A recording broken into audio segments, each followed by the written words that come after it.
Hi guys! Today we're going to be presenting a PowerPoint on literary context of Chaucer and Webster. The Merchant's Tale. Medieval Fabliau is a short tale that was performed by French professional storytellers in a poetic or metrical style in medieval France. Chaucer's Canterbury Tales were experimental in two main ways, in framework and in literary styles. The Merchant's Tale is an unconventional Fabliau. It contains many recognizably Fabliau elements such as immoral behaviors, sexual desire, and characters, such as a young maid and an old husband. However, the Merchant's Tale also contains mythological gods and goddesses, such as Venus, Pluto, and Proserpina, which were not expected of Fabliau. The Divine Comedy. Chaucer takes a few ideas from Dante's works, the idea of a text as a religious journey, and the inclusion of the author within the world they have created. Dante's Divine Comedy is in three parts: Inferno, Purgatorio, and Paradiso, a journey through the Christian afterlife.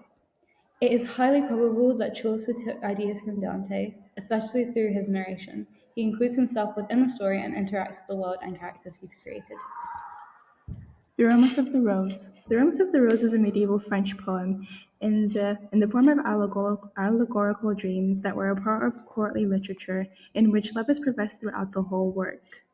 There are many links and connections, and it is very evident that the Roman of the Rose was a major influence for Chaucer's Tale of January. Both works are about faulty judgment, fantasy, illusion, false seemings, and spiritual blindness.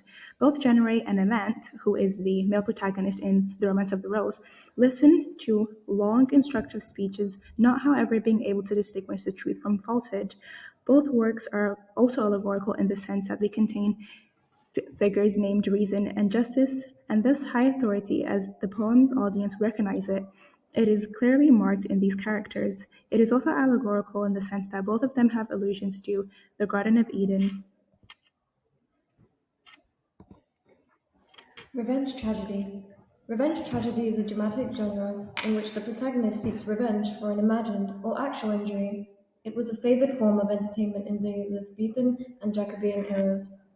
As stated in its title, the themes of revenge tragedies were revenge, however, the notability of it was its consequences, which typically ensued in mass murder and mutilation. The Revenger's Tragedy was thought to have been written in 1606 and published in 1607 in London anonymously during the Jacobean period, otherwise known as the Renaissance. Initially thought to be the work of Cyril Turner, more recent evidence suggests that it may be the work of Thomas Middleton. It is, as mentioned in the title, a revenge tragedy set in an Italian court written in a third-person perspective. "'Tis Pity She's a Whore" is another example of a revenge tragedy. This play shares a lot of common themes with The Duchess of Malfi. For example, it explores female sexuality in love and male control. In this play, the female protagonist is expected to be a virgin, and when she isn't, she faces punishment, and other female characters face punishment for helping her, such as blindness. In The Duchess of Malfi, the brothers expect the sister, the Duchess, not to get married in order to preserve the bloodline. They also explore duty and marriage. For this play, chastity is expected for the woman, and when she does not follow it, she is condemned, and she's also expected to marry before having sex with her brother. The Duchess of Malfi has the duty for the Duchess to preserve the bloodline. They are both set in Catholic Italy. They both explore sin and religion. In this play, it explores incest and sex, whereas in The Duchess of Malfi, it explores the two brothers' greed. It also explores revenge and death. For example, "'Tis Pity She's a Whore," the brother kills his sister, who is his lover. In The Duchess of Malfi, the Duchess, the two children, and her husband die. Thank you.